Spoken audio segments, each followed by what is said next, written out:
it kind of reminds me of the COVID relief check, right? Everybody's like, check it out. I got, what did we get? Like $1,500, right? This is amazing. Free money. And it's like now our great grandchildren are going to be paying that debt.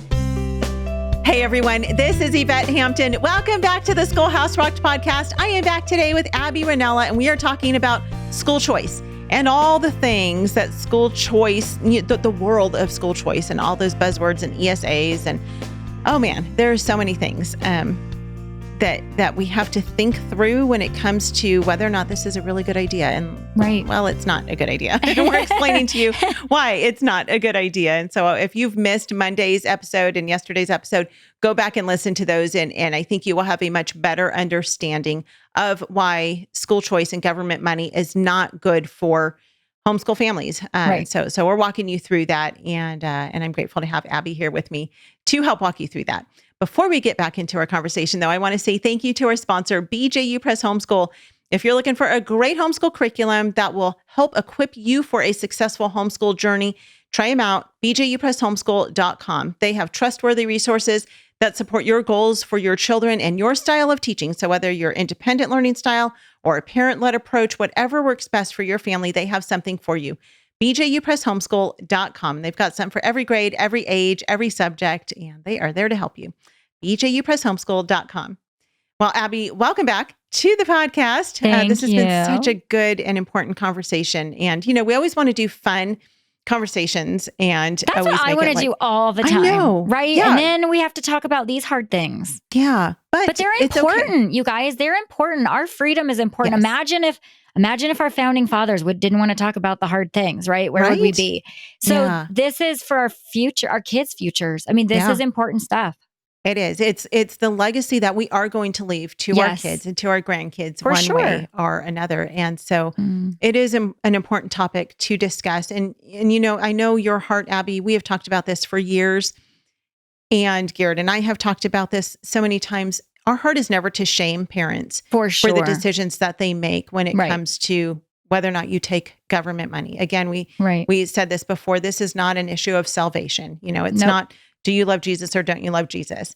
Right. But it's something that really, truly could affect your ability in the future, especially if you have young kids, to continue homeschooling your kids and you be able to be in the driver's seat of that, or your kids' ability to homeschool their children without having government control. Yeah. What I learned is I give this talk a lot live, and I always get nervous. Like, are people going to feel really shamed? And you know what? At the end of it, I have so many people come up and just say, I didn't know. I didn't realize. Like, it sounded right. It sounded good. But what's so interesting is how many parents have said something always felt a little bit wrong about it. Yeah. But then people would say, well, no, it's your money, or no, it's helping, fix a broken system, or no, God wants you to be home with your kids. So why wouldn't he, But it's amazing how many times I would hear them say, but something doesn't feel right. And then they would walk up and they'd say, we're done. We're stopping it. We're done because our freedom matters more. So, sure. Yeah. And it's like taking that leap of going from, the idea of putting your kids in a traditional school to homeschooling, where it's scary and you're just like, I don't know how this is going to work out, but we're going to do this and God's going to provide and we're going to make it work. Right. And so this is one of those other steps of just trusting the Lord. So for sure. So as we talk about money, and I kind of left off the last episode with this, one of the questions that is always asked is, shouldn't the money follow the student? So answer that, because that's one of the biggest questions when it comes to government money. Yep. I would say the two top questions we'll answer real quick is, shouldn't the money follow the student? And then what's the other one? But it's my tax money, right? Yep. So these are going to be short and sweet. Should the money follow the student? Well, here's the deal. If the money follows your child, then the government follows the money and follows it right into the home. Right. And so I just picture this little thing of your kid walking into your house and the money is behind it, following the student, and then the government handing the money, and they're all just walking right into your dining room table. So if the money follows the child, then the government follows the money right into your home, because it's that old saying of, he who pays the piper picks the song. So whoever's paying for your kid's education gets to pick what your kid's education looks like. So I would say, no, the money shouldn't follow the student. right? Yeah. Because I don't want what follows the money. So then answer the question about it being our tax money, because that's a legitimate question. Totally legitimate. I'm paying into this. I hate that I'm paying for the Absolutely. public schools down the street Right. that are teaching everything contrary to the word of God. I hate that. Absolutely. I don't want to pay for that. Right. And if I didn't pay for that, then I wouldn't have to worry about government money, because I would have more money in my pocket to be able to do the things that I want to do with my kids. And so that makes logical sense too. It's completely, it's my money. Right. It's totally logical. But I want us to step back and look at, do you know how many things that we're paying for with our tax money that we don't like? Like, here's an example. I don't like my local park. Okay. My local park, I don't think it's up to par. The swings burn my kids' butts, and it's just, I don't like it. But I don't get to go to the government and say, I don't like that park and my tax money is going towards it. So I need you to build me a personal park in my backyard because I don't want to use that one. So if we would have to say that with this public school thing, we'd have to say it with everything, right? Like, well, I don't drive down that road. Why do I have to pay for it? Well, I don't go to my library. Why should my tax money go to it?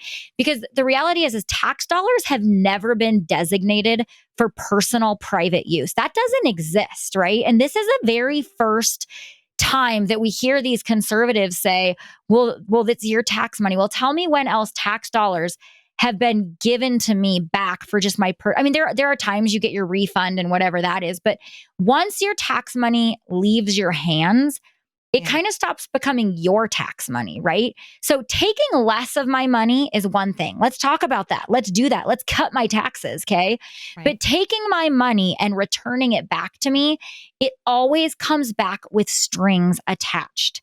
So as much as we want to say, that's my tax money, well, then you should have let me keep it in the first place. But when you return it to me, there are strings attached. And I always say, those strings are a noose around your child's neck. So I want to tell you the math a little bit when people are like, well, it's my tax money. Well, it's kind of not, because here's how this works. And I'm just going to use my state, for example. Let's say that it's $8,500 that they're offering. I mean, does that blow your mind per kid? Okay. Oh, yeah. Very few Idahoans pay $8,500 in property taxes that are earmarked towards each public student in Idaho. So each public school student in Idaho, they get $8,500. That's what it costs, apparently, to poorly educate a public school student in my state. Very few people in my state actually pay that in their property taxes. Okay. So a parent's property taxes are not covering the education of even one child, let alone two. Okay. In fact, Idaho's 2022 median annual property tax bill was only $1,188. That's how much the average home paid in that property tax that year. Okay. And that's only a portion of what is earmarked for education. So where is the rest of that coming from? Well, it's coming from your neighbors, right? It's coming from the grandma next door. It's coming from, the newlyweds down the street that don't have kids yet. So ultimately, this is a massive redistribution of wealth. That's what this is. And I would bet that most people don't love the idea of redistribution of wealth, but that's what this is. Also, think about it this way. 60% of taxpayers don't have kids in K through 8. Okay. So once my kids are graduated, I'm still going to be paying tax money for the education system all the way until they are till I am dead, right? So it's not just a matter of, well, my kids aren't in there. Okay. Well, neither are my parents' kids, right? Neither is the single couple next door. And 35% of people don't even pay property taxes. So we need to just be careful when we say, well, it's my money, because it's not entirely your money. And the part that is your money is going to come back to you with strings attached and a noose around your kid's neck. So we've got to be careful when we say that. What initially starts really small becomes out of control spending. And I want to talk about the tax thing a little bit. So for example, in Utah, their voucher program, it grew from $42 million annually, get this, to $150 million before it was ever even implemented, due to the high demand of families that were already enrolled in private schools. I mean, in Arizona, it originally was projected, their school choice legislation, to cost $703 million, which feels like a huge amount. But it's now well over $1 billion. This will bankrupt states. I mean, this is insane. States like Wisconsin experienced a substantial property tax hike. So where's this money coming from, right? Amounting to $577 million due to the budget shortfalls because of these vouchers. So you might get a little money during the duration of your kid's education, but you're going to be paying higher property taxes because they will go up, or however your state gains. I'm using mine, however your state gets the schools. But your taxes will go up for a lifetime, right? It kind of reminds me of the COVID relief check, right? Everybody's like, check it out. I got, what did we get? Like $1,500, right? This is amazing. Free money. And it's like now our great grandchildren are going to be paying that debt for the rest of, ever, eternity. And I look at that with this, it's like, no. Your property taxes are not covering this. This is going to raise taxes. It's going to bankrupt states, and it's going to, honestly, your grandkids are going to be paying this debt forever for you to have a little bit of money now. So we got to be careful when we say it's our tax money. Yeah. Which is funny because when you think of conservatives, typically we want to vote for the people who lower taxes or at least don't raise our taxes. Thank you. Yeah. Thank you. That is, and it's a very, honestly, we could talk social. It's a socialistic idea. Like, let's just raise taxes so that everybody can have the same amount of everything. Yeah. Well, we're going to park on that socialism idea in a minute. We're going to take a break though first. We'll be right back. We want to thank all our sponsors for making this show possible.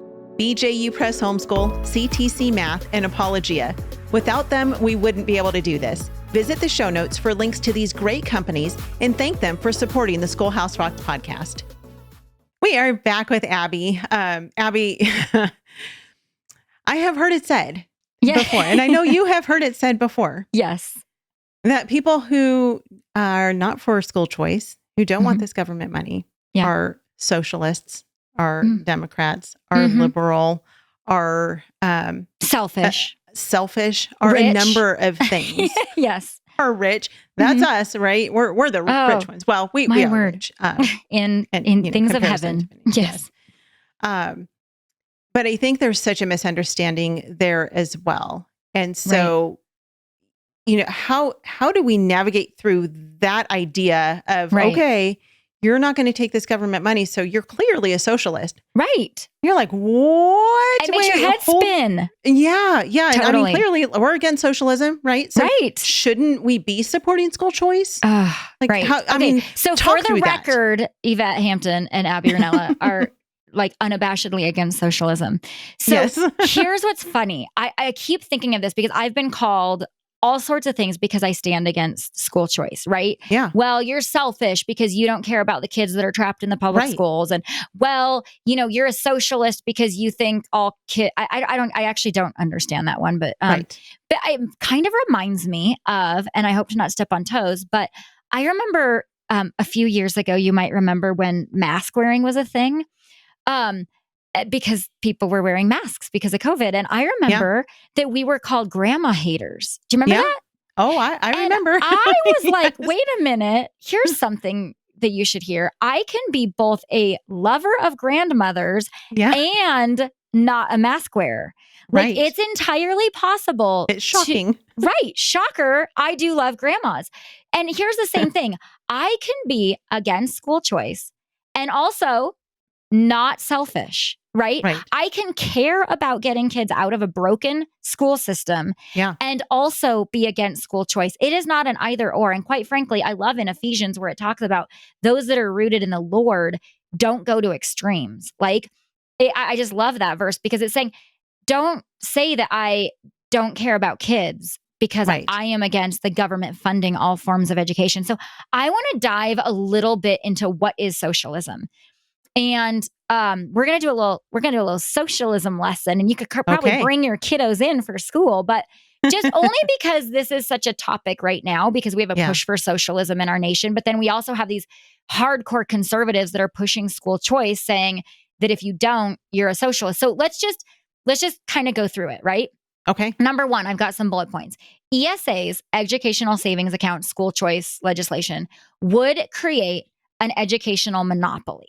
Right? We would be entangling the private and homeschools under the control of a single system, which funds them all. Okay. Yep. So park on that a little bit. Tell me yay or nay. Maybe we should do thumbs up. Or does that sound like socialism? Because to me, that sounds a little bit more like socialism. Right. Okay. Yes. Right. Okay. Yeah. How about this? School choice. I want to tell you this. as a welfare system, right? It's based on income. In a lot of states, it is based on income. They give it's first come. It's not always first come, first serve. It's the lower income gets it first, right? Mm-hmm. It just depends on the state.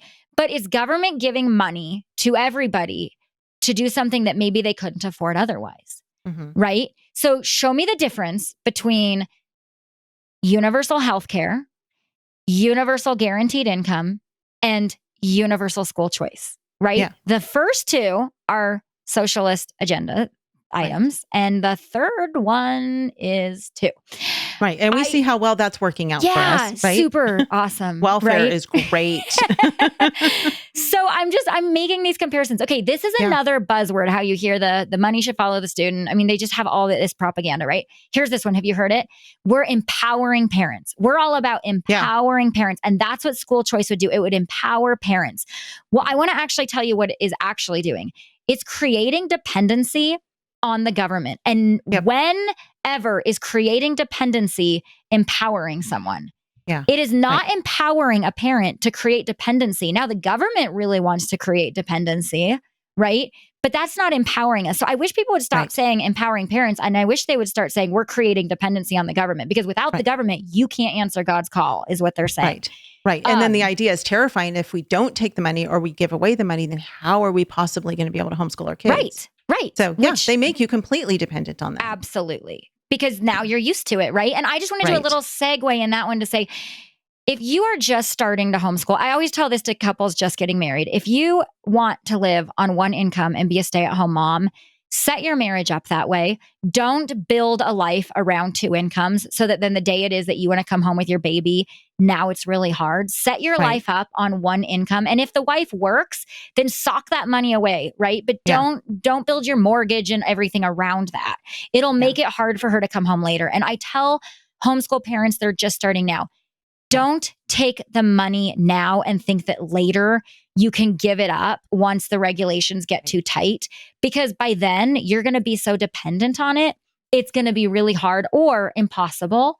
So if you're just starting to homeschool, and we'll talk about this next week, open that door and walk through it in faith and trust the Lord to meet your needs, not the government. Because if you try to go back later, it's going to be really hard.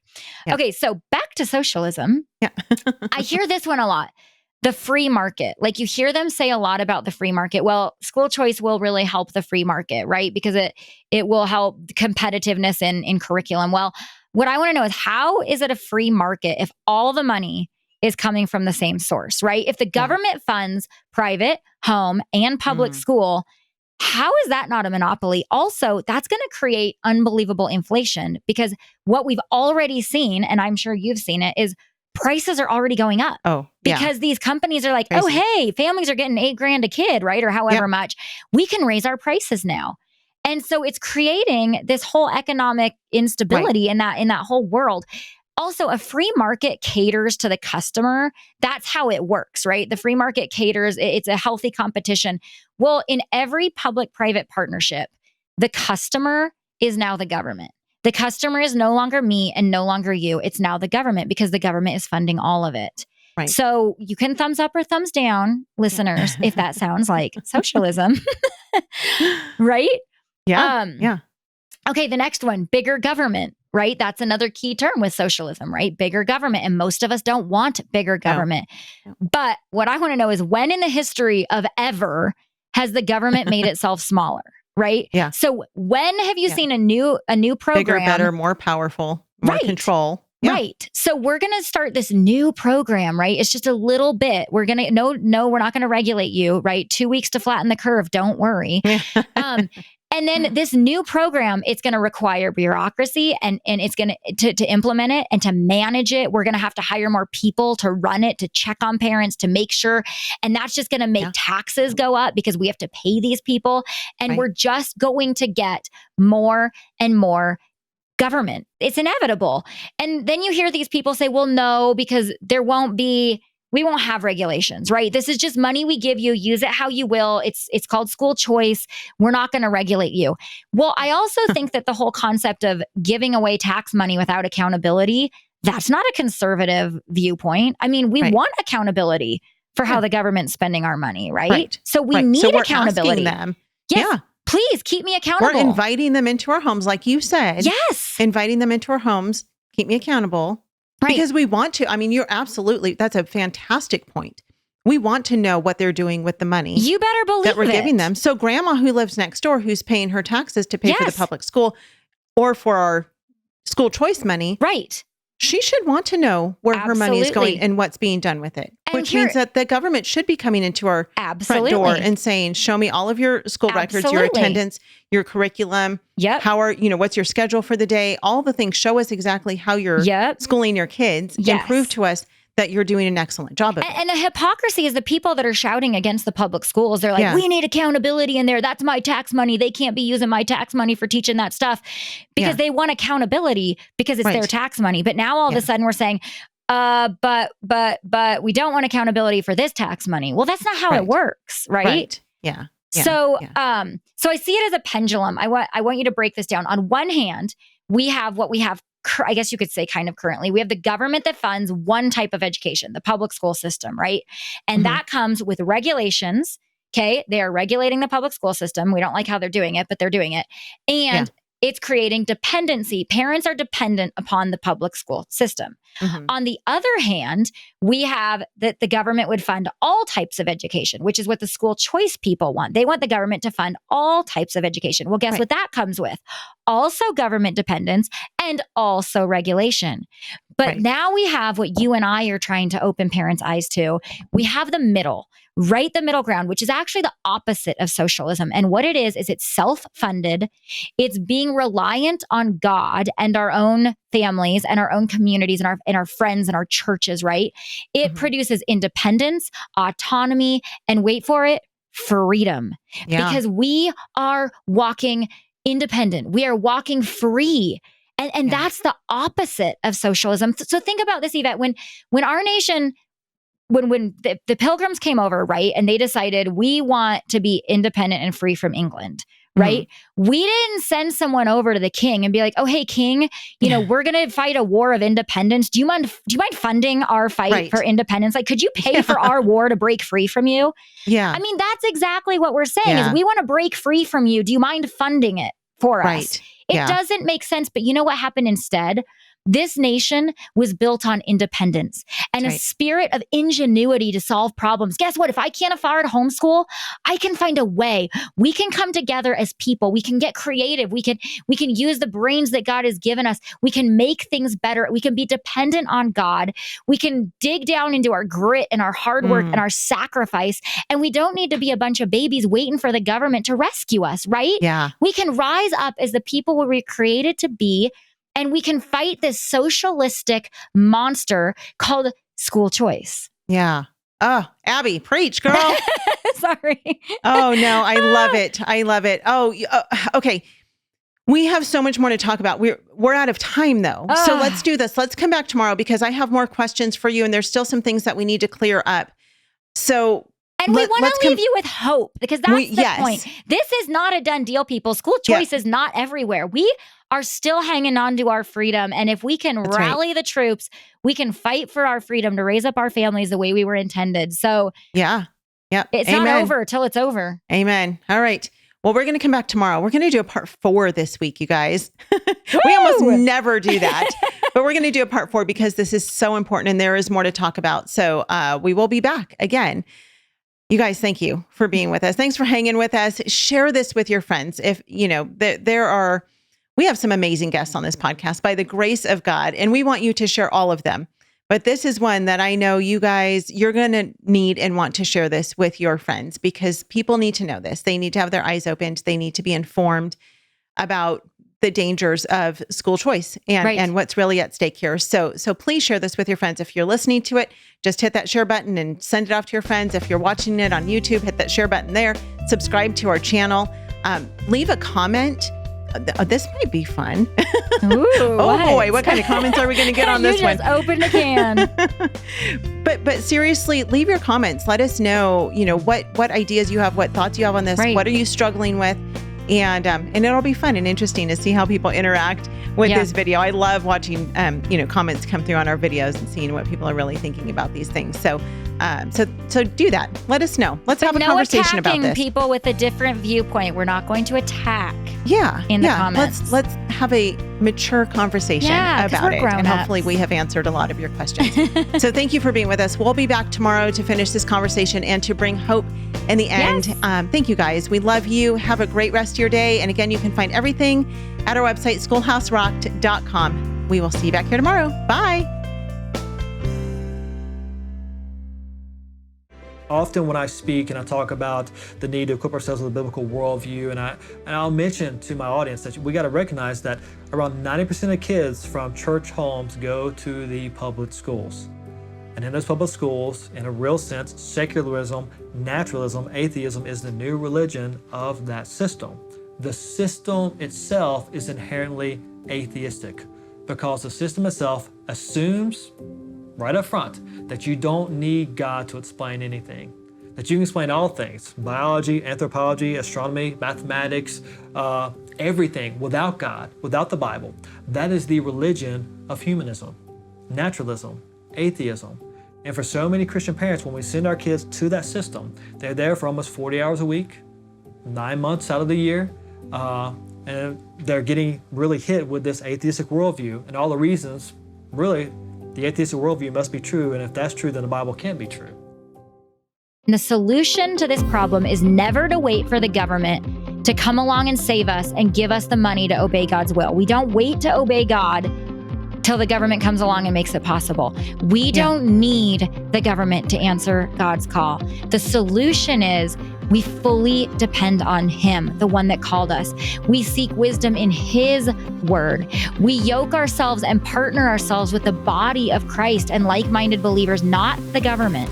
The solution is to remember who we are as Americans, as Christians, as parents, as neighbors. It's to come together and trust God to make a way, to stand on our convictions and not the little breadcrumbs that the government is offering to us. That is the ultimate solution, because I promise you that when you obey and answer God, He's going to give you what you need. Maybe not what you want, but what you need to answer the call He's given you.